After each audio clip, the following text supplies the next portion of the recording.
Aloha hoku ohana. Thank you so much for joining me here for your reading.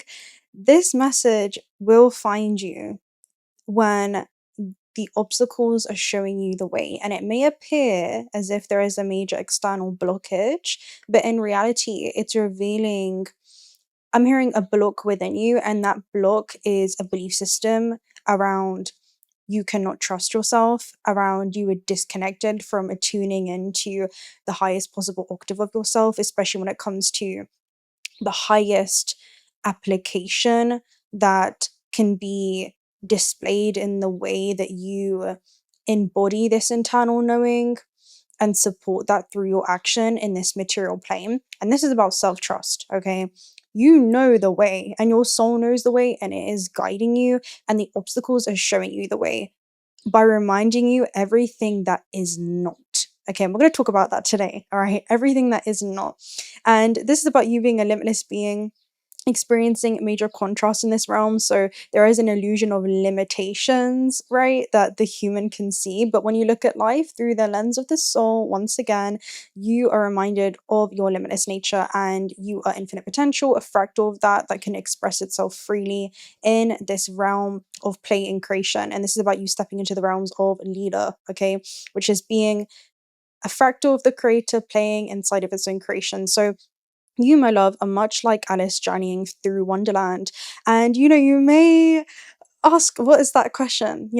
TT, what is that question? The obstacles of the way. What the heck does that even mean? Well, we're going to talk about that today.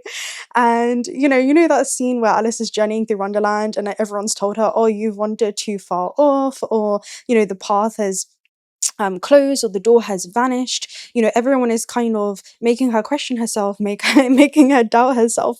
And this is even the voice of the ego, right? The scared conditioned part of you, right? The one who was crafted.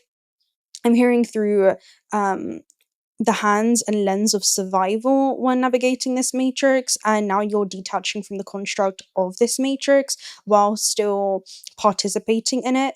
But the way that you're partaking is very, very different now, okay? Because you're listening to a voice that extends far beyond this universe, that extends far beyond this construct.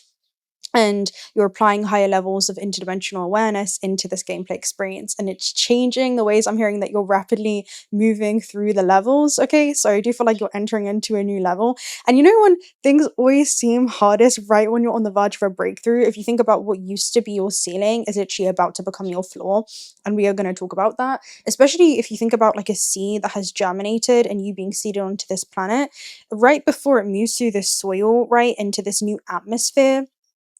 It literally experiences the most amount of resistance. And I feel like that's what's going on. And not just externally, but it's a reflection of the internal resistance and the need to just surrender to. I'm hearing what is welcoming you in its embrace. And this is about new experiences, new people, new circumstances. Again, Alice journeying through Wonderland, and where her curiosity or the voice of the soul is leading you during this time. So yeah, she must have taken a wrong turn. That's what everyone says. That's what the internal ego says as well. And she knew better, but this wasn't her punishment. Actually, the obstacles were her biggest portal. So yeah, this is about you slipping through a new realm of reality, right? It's like she's kind of peeling back the curtain, lifting the human condition and veil, and seeing life through the lens of the soul. And you realize that you're not actually lost right now. You're exactly where it is that you need to be. Lost is a state of mind. Alice was wondering, okay, and wondering is an opportunity to find a new way, and that's exactly what the universe is giving you space to be able to do during this time. And in that space, they're showing me in the Cosmos Oracle message, what's it called? It's not the Stratus Pause, but that did come out today. It's a trophy. And trophy, I think. And it's a card that says, oh, in the space of nothingness, in quietness, in stillness, things have never been so loud.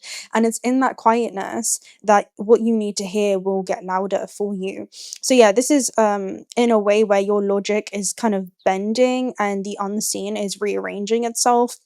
And your heart is guiding you in ways that the mind not be able to fully understand or comprehend until you're going to look back in hindsight, right? Not for you to look outwards or be led by anything outwards, but for you to be able to turn all your energy and focus back on that voice within, right? You're actually being led inwards, and you're meeting the exact version of your becoming. It's like you're experiencing the unfoldment of your true becoming and everything that your reality is about to unfold into. But every obstacle you're stumbling into is not a wall, it is a mirror. Every delay is a divine alignment, okay? And you must trust that during this time. You must trust yourself and how I'm hearing you're orchestrating these events on earth for yourself from a higher level. It's almost like, again, the oversoul, and it's a divine redirection, okay? Yeah, that's the energy that's coming through. So yeah, it's a moment where the Red Sea is parting for you. So we're going to talk about you specifically during this time, and this is about you looking through the looking glass of self. Okay, if you think about Alice, who is she? She represents the spirit. She represents the curious part of yourself and where your curiosity is guiding you. The part of yourself that questions everything about this construct, about I'm hearing this design. And she is the seeker because of that. She is the mystic in some ways. She is a timeline traveler, right? She has this great quest or vision that she wants to follow. And she may appear naive at first glance, especially to the outside world, but actually she's profoundly attuned. If you think about Alice, you think about very strong Jupiterian energy, right? You think about I'm hearing which is like a wise sage and like a childlike state, here to explore what your full potential looks like. And Neptune energy is about you being guided and receiving these breadcrumbs, if you will, right? And you're curious of where that voice is leading you during this time. She represents your soul when it begins waking up within the construct, right? And that's why she was kind of led by this white rabbit, which we're going to talk about, right?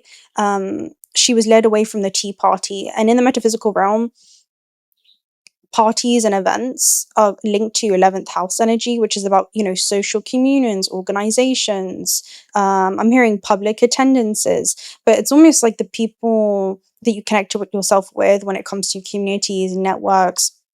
And a lot of you have been led away, right, from the crowd. You've been led away somewhere from the public, and I'm hearing from the external voices, and you've been led to a place of solitude to focus on where that voice within is guiding you. And it's almost like, the hermit and the high priestess, which is saying, the high priestess, your higher self, does have a message for you, but it does require you to go into retreat. It does require you to go into solitude to some kind of degree.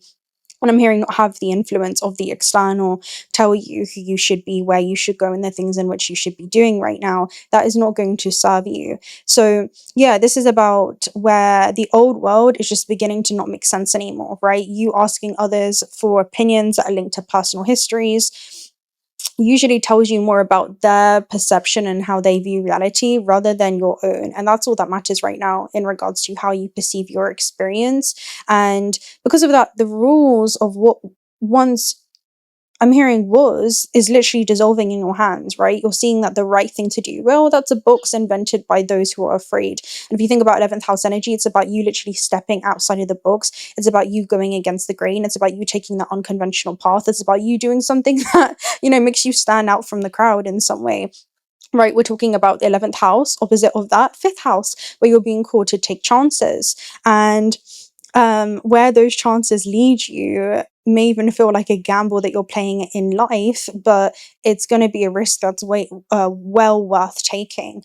So yeah, this is about where you're following your curiosity, and it leads you back in, right?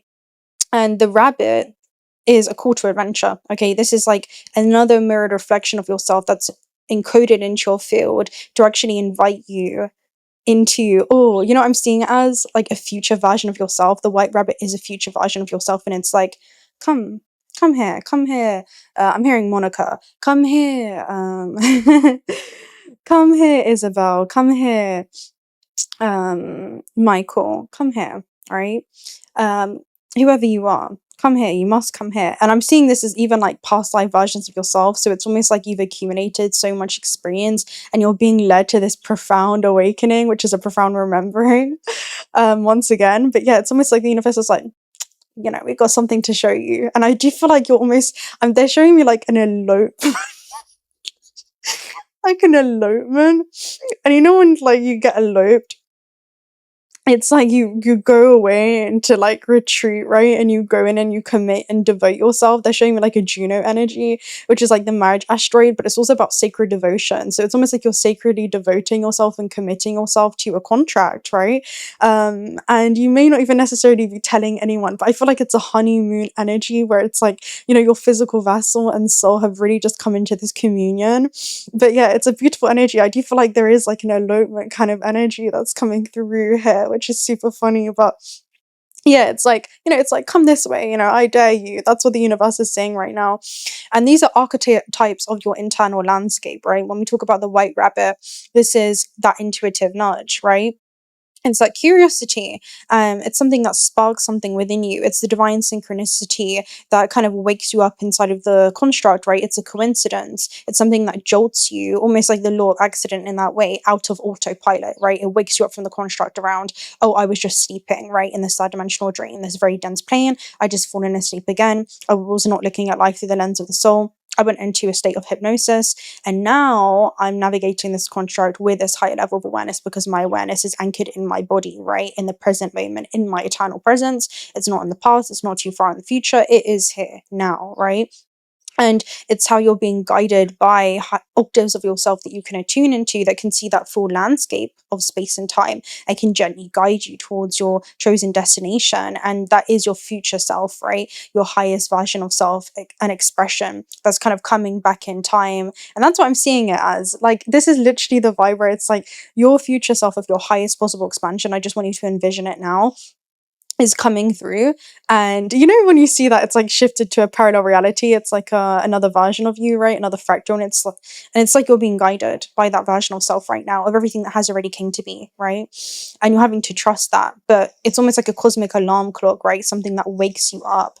But it's a divine breadcrumb, right? It's like where you're breadcrumbing yourself, where the oversoul is placing people, circumstances, and synchronicities into your experience, right? The 𝓬𝓸 energy, which is about the oracle. It's about the whispers of fate through music, through synchronicities, through angel numbers, right? That serves as the white rabbit in your experience. The person that says the thing that you were just thinking about, the person that reaffirms the thing that you've been feeling deeply inside. Those are the synchronicities, and that is the white rabbit. It shows that the version of you who already knows something is waiting, and it's reminding you of that. And then, as you transverse through Wonderland, you come across the Mad Hatter. And who is he? Who is this, right? Who is this octave inside of you? Well, he represents that chaotic genius aspect of yourself. If you're seated at a new kind of tea party, right, than the previous one that you were at before, it's where all the misfits kind of come together. It's where you actually bump into people and circumstances in your experience that are a mirrored reflection of that unconventional path of you taking that left road, away, I'm hearing, from society's expectations, right? And it's the part of you that disrupts time, that sees life from that quantum version of yourself, that quantum vision, and you leverage as a quantum being. It flips logic. It dares for you to live madly in that way. It's okay with not fitting in. And that is where you're reminded that linear timelines are simply illusions, right? This is the energy of where you show up in a way where you're actively shifting timelines for yourself, simply because you're okay with turning things upside down, right? And seeing that as something that's perfectly right. So it's almost like the Mad Hatter, if I had to place him with maybe he's Uranus energy. He's a little bit eclectic, he's a little bit eccentric, he does things that are kind of unexpected, and he's here to disrupt your comfort zone, right? So and he's here to make you question things. That's what Uranus usually does. It causes a moment of destabilization that can feel sudden. It feels out of the blue, sudden twists and turns. You never really know what he's going to say or what he's going to do, but you can always expect the unexpected. And there is like that aspect of yourself that you're also kind of attuning into during this time. And then you also have the Queen of Hearts, which is super interesting, right? And I would definitely relate her to what came out here with geocentric model. This is about the wounded self. It's about the ego. It's about the small, conditioned, scared part of you.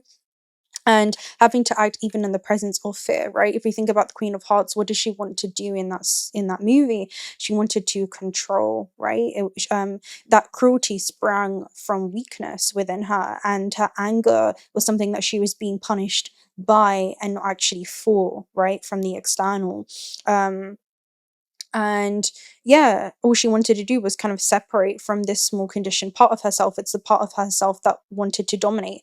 It was the fearful voice within her, the one that wanted to scream for order in a world that was evolving, right? And evolution required change.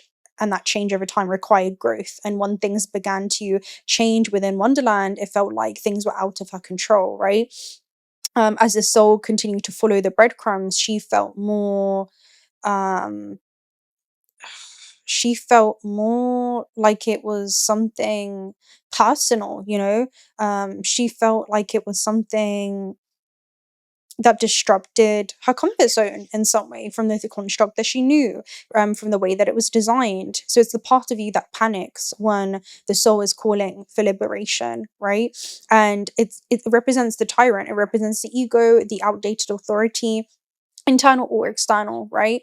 And this is where you're kind of surrendering that part of yourself. You're acting even in the presence of that fearful voice, and you're holding space, first of all, for that fearful voice and that part of yourself. Because who it is that you've had to be in order to get here is not who you need to be moving forward. And Stratus Pause is about a transition point, right? It's a bus stop, and I'm seeing somebody leave something at a bus stop when they get on the bus. And this is about the baggage, right? This is about the belief systems that you've accumulated and maybe adopted as your own, but it's now time to kind of set them free, right? And it feels like you're nursing this aspect of yourself. That's what it feels like. It feels like you're nursing that aspect of yourself. And then you have like the Cheshire Cat, right? And we did a reading on this. If anyone remembers the Cheshire Cat, let me know, because I definitely want to link it down below. But that was such a funny reading where I was talking about you speaking in riddles and this is how people see you. But it represents the higher self. And when you are your higher self in physical form, when you embody the highest expression of yourself in this experience, which is to choose love and again to vote yourself and a kind of elope in this experience, over the voice of fear, then you are constantly choosing love over fear, right?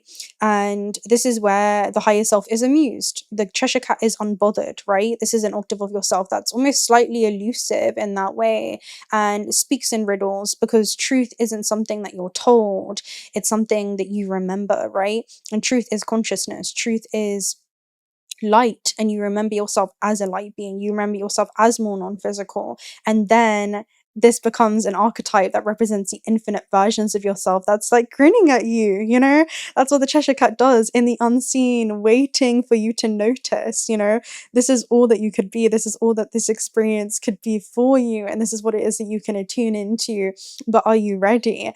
And then we have Tweedledum and Tweedledee, right? These are like major characters in this story, and it represents duality, right? Anytime we're talking about twin aspects, you can think about Gemini, you can think about mutable energy, you can think about the paradox that you're holding space for, right? The contrast in this reality.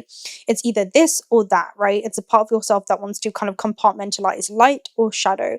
It's the part of yourself that mirrors mental loops that you can find yourself in.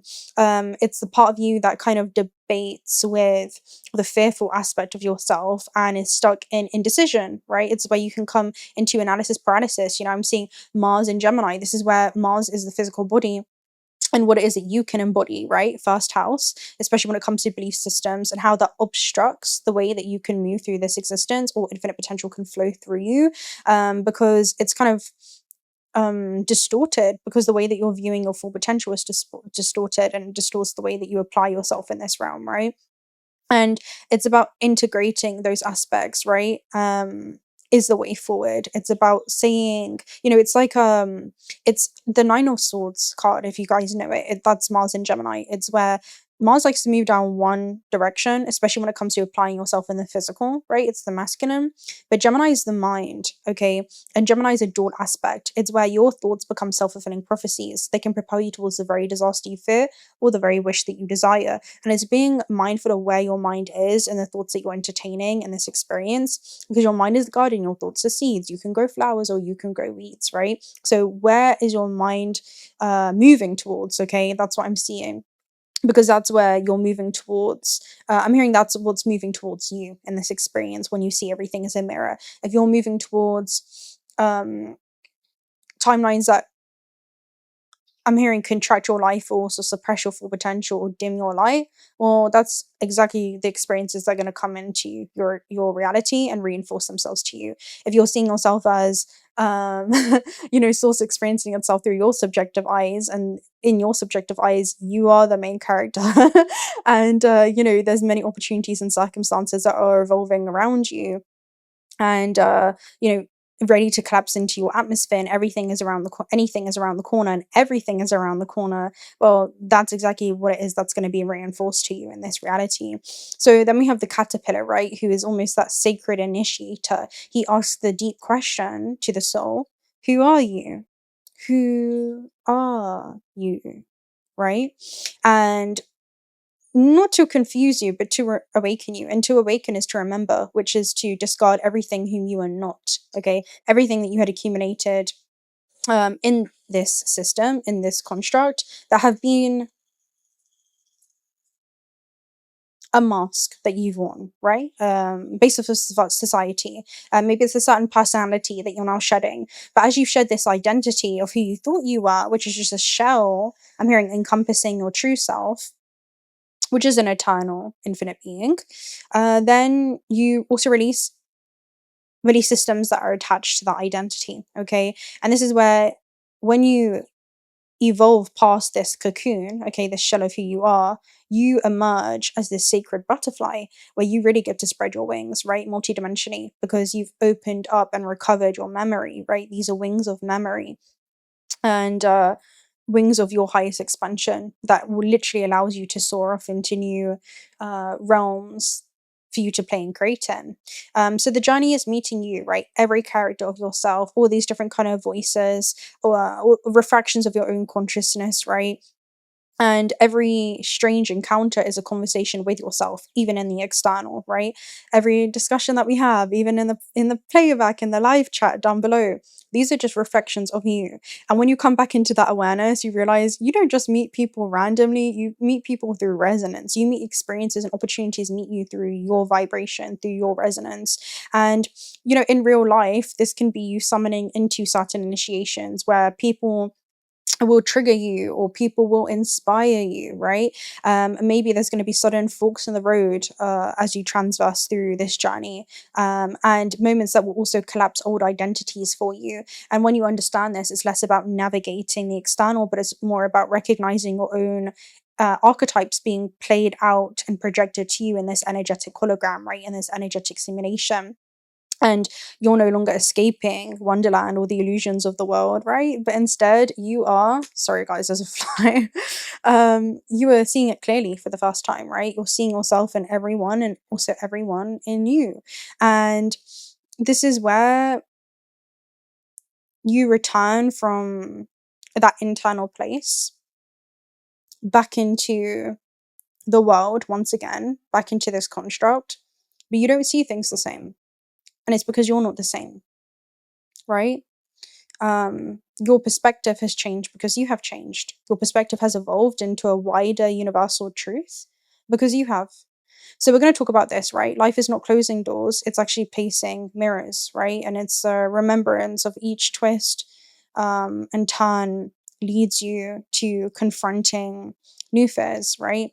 It's like, that's what they say, new levels that you're moving through come with new devils. Well, the devil is not something external. The devil is a reflection of your own internal belief systems.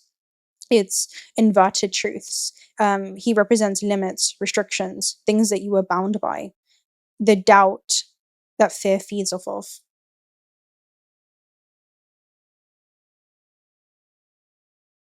It's only when you begin to doubt your journey that you begin to attune to an octave of yourself that is fearful. And when that happens, you automatically disconnect from the higher self. So we're going to talk about it, right? So again, you have stratus pause, and stratus pause again is like a transit point, and it's about holding space with binary star, which talks about something that's always transversing your path. They're saying that fearful voice is never going to go, right? It's just going to become something that you identify and recognize. It's like, oh, okay, this is like, if you guys watch that reading I did around, experiment and these different kind of octaves of yourself that you tune into. Oh, that's just the reptilian brain consciousness, right? That's just my fight or flight response, the amygdala coming through. I'm aware of me being a soul experiencing the full range of human emotion, and also, the different biochemical reactions and responses, and different things that happen within the autonomic nervous system. I'm aware when I am in a fight or flight response. I'm aware when there is that fearful voice that is, trying to become louder in the soul. All right, how can we acknowledge that? How can we accept that the fear is there and still act even in the presence of it, right? This is to become greater than your fear, to become greater than your mind, okay? And this is about a lower octave of yourself. Now, binary star, again, this is something that always is going to shape your path, right? This isn't about losing your ego for, if you do not have a physical vessel or an ego, well, you won't be able to experience life in this terrestrial plane. It's about integrating with it, and to integrate with it is to heal with it. It's to become one with it. It's to recognize yourself as experiencing life through this vessel, and being able to hold space for the different programs, the different I'm hearing ancestral patterns that have been reinforced, and it's beginning to become conscious of those cycles, to become conscious of that voice, and to realize that voice is there to protect you. But I'm hearing when you remember that you were always safe and secure and stable in its highest octave, there is nothing innately to protect yourself from. So then we have I was about to say trailblazer with vapor trail. This is about you leaving a mark in the historical timeline, and it's because you are dropping off. I'm hearing not necessarily your fear at the bus stop, but it feels like you're taking this baggage with you. Okay, like this fear with you on the bus, but you're observing it and seeing it clearly for the first time. It's almost like when you're in a state of neutrality, whenever that voice does come through, you're recognizing it, right? This is where you see that fearful voice through the lens of the higher self, because we have two cards, right? We have the Magician and the Hierophant. The Hierophant is about the bridge between heaven and earth. It's also about seeing that fearful voice from a higher level of awareness, and seeing how the Magician is about your thoughts, okay, and the thoughts in which you're inputting into the system. And thoughts that are reinforced will create thought forms that exist in your field and will collapse into your reality if acted upon or not acted upon. Your inaction is also an action. And this is about the way that you choose to apply yourself. It's about seeing your ability to, I'm hearing, accumulate whatever it is that you pay attention to into this experience, and being aware of the things in which you choose to manifest. And it's working consciously with those thoughts. And I'm here redirecting those thoughts as well. It's working consciously with the mind, right? We're talking about Mercury. And I'm hearing the way that you think about yourself in this experience. It's almost like you're going through shifts, very, very profound shifts. And the Hierophant is the philosopher. It is the higher self. The Magician is about the embodiment of that, It's about faith. Faith is to be sure of what it is that you want and certain of the things that you cannot look at right now in a third dimensional experience. But the Magician foresees things through his mind. He receives those preview of life's upcomings, right? He holds this vision for this sacred quest, and then he embarks on the journey, right? He applies himself in the physical. Now, we're going to talk about the Kipper messages that came through, right? So message of concern was the first one. Message of concern is something unexpected that makes an appearance into your reality. 1 and 4 is about a new beginning that disrupts your comfort zone or a foundation in some way, because it equals 5, right? Which is about a great catalyst of change. Child is about a risk that you'll be taking, right? Also linked to 5th house, right? Taking chances, risks. Could be self-employment. Doesn't have to be. It could be a hobby. It could be love. It could be, being able to infuse more love into whatever it is that you do, or wanting to align yourself with being able to infuse yourself into experiences that you love, right? And then we have thoughts. So this is something that you've been thinking greatly about in regards to the bigger picture of your life. It's almost like, again, you are painting a version of your reality that is attuned to the feminine, right? Attuned to the higher self. Something that you have been working really, really hard about. I feel like you've been giving this a lot of thought as well. We have concern here, right? Concern literally just dropped, so we're just going to leave it there. This is someone sitting on a chair, like questioning, and this is about the physical, right? Questioning. You're like, it's a physical part of yourself. It's questioning, is concerned. And then you had sudden wealth right behind that. And it's almost like, why would you be concerned? 777 is about internal alignments that align you with external alignments, and I'm seeing the internal alignment as a cosmic jackpot around, oh my gosh, this construct is designed for me to win. This construct is designed for me to flourish. This construct is designed for etheric, invisible growth that will then translate into physical, tangible growth, right? It's as within, so without. And with sudden wealth, it just feels like this is something that oftentimes people don't, it kind of does feel like you being guided to the right place at the right time, where there is just a cosmic alignment and the stars literally align in your favor, and it's because you've aligned with the stars within, right? Everything external is leading you back to your internal cosmic origins. It's leading you back to your internal networks. It's saying you know the way, and the way is within. And when you follow that internal map, you're led to external places. So I'm going to love any of you guys right there. If you're not already subscribed to the channel, do consider subscribing. We'd love to have you around. Personal reading details also down below. Also check out Auto Spirit. There's a small family-owned business. I'm wearing this actually on my opposite hand today, on the left, right? And this could be about having confidence in the way that you apply yourself in the physical, right? With 𝓬𝓪𝓬𝓪, the way that you take action, fire sign energies. And trusting your intuition as you do so, right? We have moonstone and rainbow moonstone, intuitive stones. Trusting the turning of the tides, trusting the invisible, intangible part of yourself that wants to move fluidly through this experience, unbound by belief systems, unbound by the voice of fear, right? Fear is a fetter to man, right? It's a bondage. And this is about you returning back to your formless nature, which is about your fluid nature, which is the high vibrational way of moving through this existence, which is not holding on to very dense belief systems that oscillate in a very slow manner, right? They slow down the way that you move through this existence. And it's not because change is not happening, it's because you're resisting the change that is inevitably going to happen. So, yeah. Anyway, yeah, I'll speak to you guys very, very soon. Where are you being led? What are you doing? Let's comment down below the white rabbit, okay? In the playback, in the live chat, comment down the white rabbit. And whatever it is that you want to add to it, right? Whatever it is that you want to add to put your own twist or spin on things. What's the white rabbit asking you right now? Do you guys want to leave a question around what the white rabbit is asking you right now? Until next time, bye!